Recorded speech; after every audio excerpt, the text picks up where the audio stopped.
It was just a regular evening when I came home. The weight of the long day at work was still fresh, and my tired feet could feel every step as I climbed up to our small apartment on the third floor.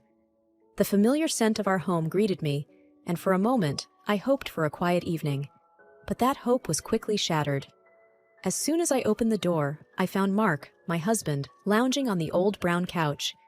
He had the remote in one hand and a half-empty beer in the other. The television was blaring some show or another, but Mark's focus shifted to me as soon as I stepped in. "Betty," he started, not even greeting me, "I want a pie tonight." I blinked in surprise. "Mark, I just got back from work, and I'm really tired. Can we have it tomorrow instead?" He didn't look happy. "You're home now, aren't you? So make a pie. It's not that hard." I sighed. I remember my mother always said to be understanding and accommodating. But sometimes it felt like it was always me doing the accommodating. Nevertheless, I headed to the kitchen, deciding that making a pie might be the quicker route to peace.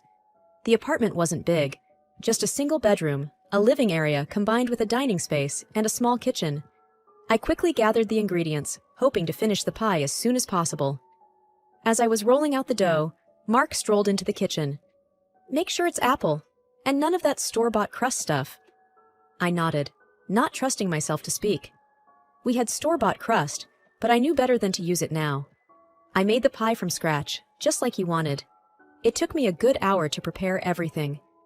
The aroma of the baking pie filled the apartment, and for a moment, everything felt cozy and right. I dared to hope that maybe, just maybe, this pie could be the start of a pleasant evening. But when the timer went off and I took the pie out, letting it cool on the counter, my hopes were dashed again. Mark was back in the kitchen, barely waiting for the pie to cool down before taking a big slice. After a few bites, his face contorted in displeasure. Without a word, he picked up the plate and threw the pie slice onto the floor, where it landed with a sad splat. "That was terrible," he spat out. I was stunned. All my efforts, all the care I put into that pie, and this was the reaction I got. Tears filled my eyes, but I tried to hold them back.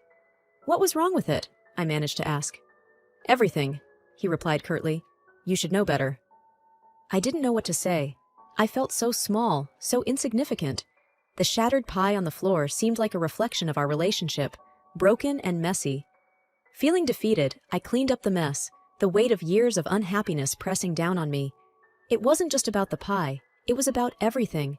The lack of appreciation, the constant demands, the way Mark looked at me or didn't look at me. All of it.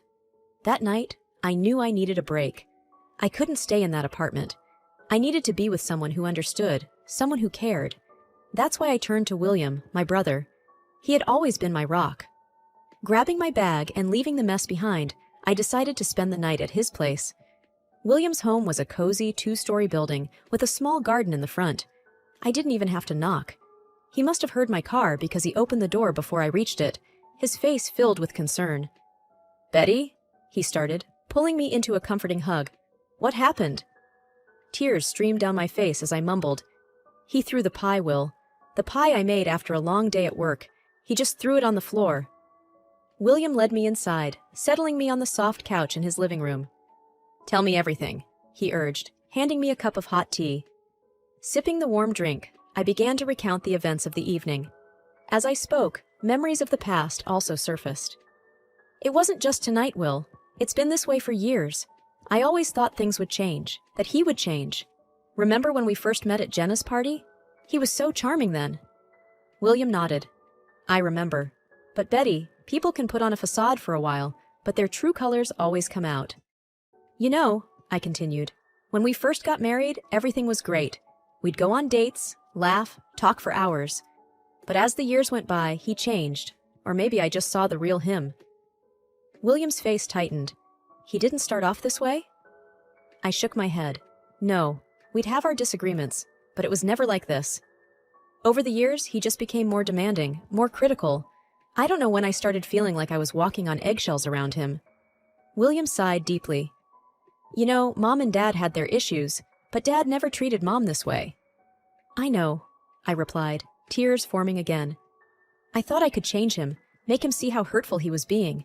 But no matter what I did, it was never good enough." William looked at me seriously. "Betty, love doesn't work that way. You can't change someone who doesn't see a problem in their actions. I looked down, taking another sip of my tea. I remember when Mom and Dad would argue, but Dad would always apologize, always make up for it. Mark never does. There was a pause. Then William said, "Betty, you deserve better. Remember when we were kids? We promised each other we'd always be there. I'm here for you now. You need to think about yourself, your happiness." I nodded, taking in his words. The realization was growing within me. This wasn't the life I envisioned for myself. I deserved respect, love, and care. And it was clear I wasn't going to get that from Mark. "You're right," I finally admitted. "I can't keep living like this. It's time to make a change." William squeezed my hand. "I'll be with you every step of the way." The morning light filtered through the curtains of William's guest room. I stretched, feeling more rested than I had in a long time. The decision to divorce Mark had brought with it a mixture of relief and apprehension. Walking downstairs, I found William already up, making breakfast in the kitchen. "Morning, sis," he greeted with a warm smile. "Good morning," I replied, pulling up a chair at the dining table. He placed a plate of scrambled eggs and toast in front of me. "You need to eat. Big day today." I nodded, taking a bite. "I'm nervous, Will, but it's the right thing to do." He sat across from me, sipping his coffee.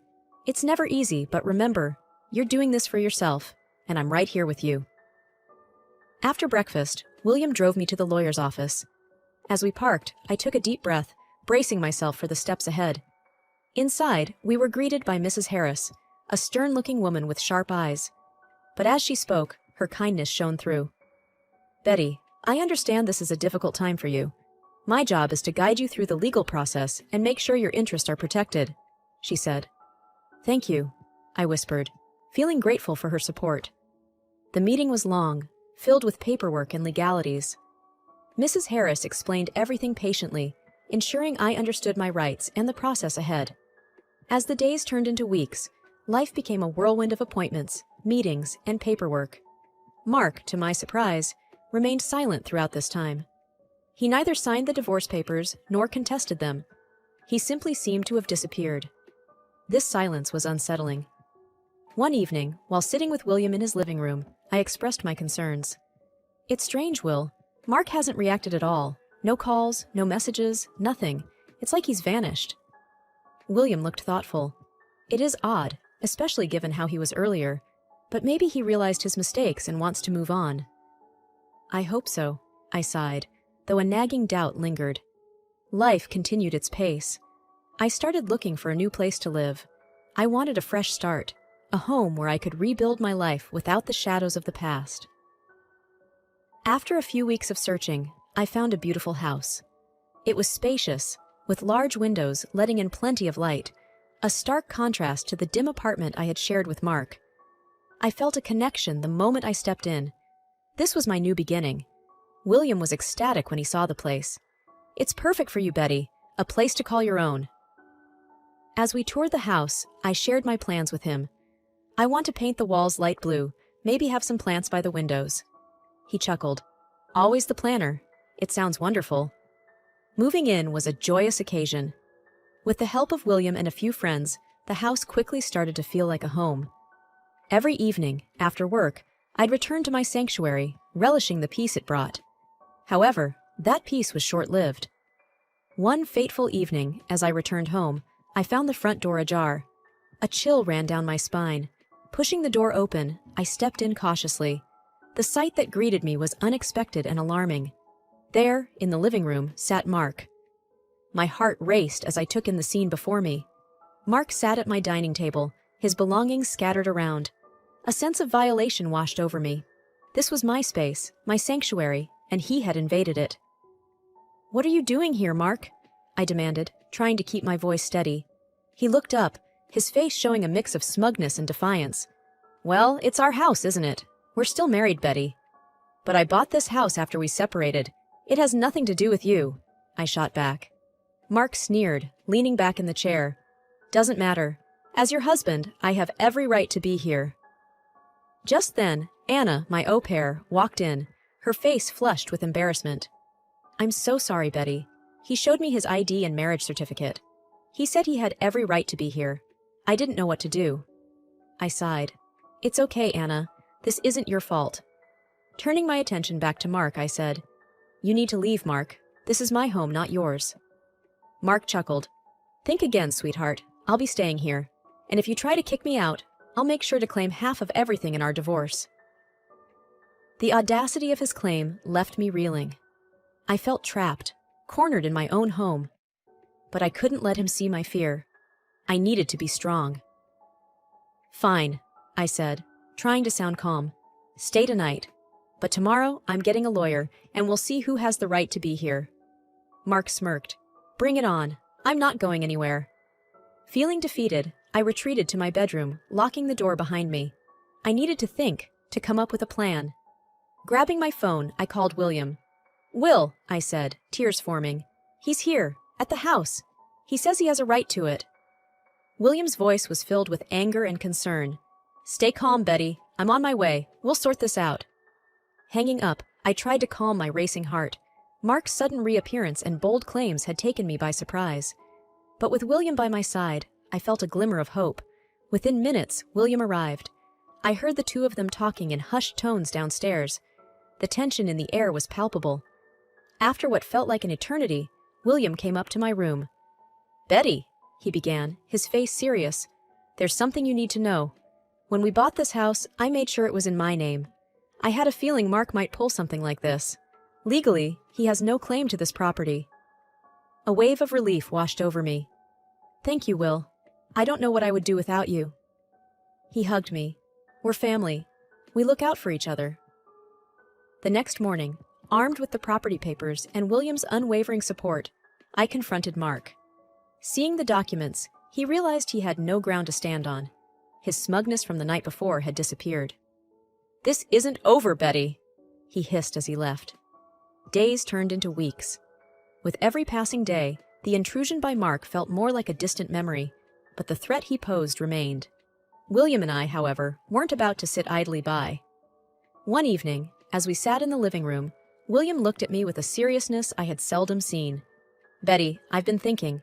We need to be prepared for any moves Mark might make. He's unpredictable. I nodded. I've been feeling the same. But what can we do? William paused, taking a deep breath. I've hired a private detective. I wanted to know what Mark's been up to since the two of you separated. I looked at him in shock. A private detective? Will, is that necessary? William sighed. I just have this gut feeling. I want to make sure we have all our bases covered. I understood William's concerns. His protective nature was one of the things I cherished most about him. All right, I conceded. What did the detective find? William pulled out a folder from his bag. As he spread the photos and documents on the table, my heart sank. The pictures showed Mark with various women. Some looked familiar from our past life. One document caught my eye, a police report filed by a woman against Mark. He did this? I whispered, disbelief evident in my voice. William nodded gravely. It appears Mark's activities haven't been on the straight and narrow. This could be our leverage. If he tries to make any more moves against you, we can use this against him. I felt a whirlwind of emotions. Anger, sadness, betrayal. I can't believe he sunk this low. William put a reassuring hand on mine. We'll get through this, Betty. Together. A few days later, our preparation proved to be fortuitous. A letter arrived from Mark's attorney, making wild claims and threats about taking me to court for supposed shared assets and conjuring up fabricated tales about our life together. Reading the letter, my hands shook. But William, ever the pillar of strength, looked at me and said, We're ready for this, Betty. We've got evidence. He can't intimidate us. With William's support, we met with Mrs. Harris again. As she read through the letter and went over the evidence we had against Mark, her face remained unreadable. After a long pause, she finally said, We have a strong case here. Mark's claims are baseless, especially with the evidence we have. We'll counter this. Don't worry. Relief washed over me, but the idea of facing Mark in court was still daunting. William, sensing my anxiety, squeezed my hand. We've got this. I won't let him hurt you anymore. The countermove was set in motion. Mrs. Harris swiftly drafted a response, highlighting Mark's activities and questioning the credibility of his claims. The ball was now in Mark's court. Every day after that was a game of wait and watch. William and I spent many evenings going over the possibilities, preparing for any scenario. Through it all, William's unwavering support gave me the strength to face each day. It was a rainy Tuesday evening. William and I were watching a movie when the knock echoed through the house. With a look of mutual surprise, I went to open the door. Standing there was a woman, soaked to the bone, her eyes red from crying. "Are you Betty?" she asked, her voice shaky. I nodded cautiously. "Yes, who are you?" She took a deep breath. "My name is Jenna. I was involved with Mark." My heart skipped a beat. "Come in," I said, motioning for her to enter. Once seated, Jenna began her story. "I met Mark a few months ago. At first, he seemed charming, but soon he started showing his true colors. I heard about you, about his past, and I thought I should come and warn you." "Warn me?" I thought. What could be worse than what I already knew? Jenna continued, tears streaming down her face. "He became aggressive, possessive. He said things about you, about how you'd ruined his life, and he wanted revenge." William's face darkened. "What kind of revenge?" Jenna hesitated, looking down. "He talked about ruining you financially, said he had friends who could make it happen." The room was silent for a few minutes, the gravity of Jenna's words sinking in. Finally, William broke the silence. "We need to do something about this. We can't let him continue to terrorize people." I nodded in agreement, feeling a newfound determination. We need to expose him, let everyone know who he really is. Over the next few weeks, with Jenna's help, William and I gathered more evidence against Mark. From his financial misdeeds to his numerous affairs, the depth of his deceit became apparent. It wasn't just me he had hurt. There were others, just like Jenna. With everything we had, William suggested we go to the police. It's time he faces the consequences of his actions. Walking into the police station, I felt a mix of fear and hope. Would they believe us? Would they take action? Detective Rogers was assigned to our case. As we laid out our evidence, he listened intently, occasionally asking questions. Finally, after what felt like hours, he spoke. "This is substantial evidence. We'll investigate further, but from what you've shown, it's clear that Mark has been involved in illegal activities." The next few days were a blur. The police acted swiftly, arresting Mark on multiple charges. The news spread, and soon, the monster I had once called my husband was unmasked to the world. Months passed after the revelation. With Mark behind bars, I should have felt safer. And while there was certainly a sense of relief, there was also the constant fear of what Mark's friends might do, those he had often bragged about, who he said would always have his back. One day, as I was returning from work, I noticed something odd. My mail was scattered all over the porch, and the front door looked like someone tried to tamper with it. Panic surged. Could this be one of Mark's allies? I immediately called William. "Will, I think someone tried to break in." "Stay calm," he replied, his voice firm. "I'll be right over." I waited inside my car until William arrived. Surveying the scene, he confirmed my suspicions. "It looks like an attempted break-in. We need to beef up your security." Over the next few days, William and I worked on improving the safety of the house, installing security cameras and an advanced alarm system. One evening, as we were testing the systems, the alarm suddenly blared. Rushing to the monitor, we saw a man skulking around the property. But before he could make any moves, the local police, alerted by the security company, arrived and apprehended him. I felt a rush of gratitude towards William. His foresight had prevented another potential disaster. The next day, Detective Rogers called. "Betty, we've got the intruder in custody. He claims he was sent by Mark, but we're still confirming the details." This confirmed my worst fears. Mark was still trying to control and hurt me, even from jail. Days later, I got a call from Jenna. "Betty, there's something you should know." She hesitated before speaking. "Mark's been reaching out to people from prison. He's been trying to spread lies about you." I gritted my teeth. "Thank you, Jenna. He won't get away with this." That evening, William had an idea. "Betty, we need to turn the tables. We've got evidence, Jenna's testimony, and a lot more. Let's go public." The next week, with the help of William's contacts, we scheduled a press conference. The media turnout was massive, with numerous reporters eager to hear my side of the story. As I stepped up to the podium, my heart pounded. "Hello, everyone. Today, I want to share my story. not just to expose Mark's cruelty, but to give hope to all those who've been in abusive relationships. I detailed everything, from our first meeting to the pie incident, to Jenna's revelations and the attempted break-in. As I spoke, the room was silent, every eye focused on me. When I finished, the questions began. "Do you believe Mark is still a threat?" I replied confidently. "Yes, but I won't let him or anyone else intimidate me any longer."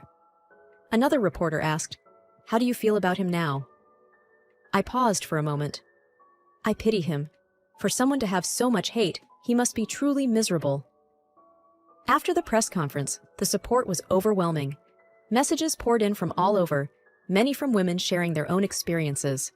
It was clear that by speaking out, I had ignited a movement. That evening, as I sat with William, I felt a weight lift off my shoulders. "Thank you, Will. Today, I took back my power." William smiled warmly. "You always had it, Betty. You just needed a little push." The next morning, William dropped by. "Got some news," he said, a glint in his eyes. "Remember the intruder?" I nodded, recalling the fear of that night. How could I forget? "Well," he began, "the court has sentenced him, and with all the evidence stacked against him, he'll be locked up for a long time." Relief washed over me. "That's good to hear."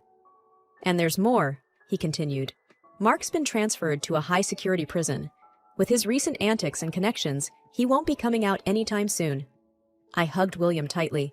"Thank you for everything, for being there when I felt alone." William smiled. "Family sticks together." Weeks turned into months, and life started to regain its rhythm. I reconnected with friends, started a support group for victims of abuse, and even began dating again. On my birthday, I held a small get-together. As I looked around at the faces, William, Jenna, my new friends, and old ones, I realized how far I had come. The wounds of the past were healing, replaced by the joy of new memories. Late into the night, as everyone left, William sat down next to me. "You've done well, Betty." I looked at him, tears glistening. "With a little help from my friends." He chuckled. "Always.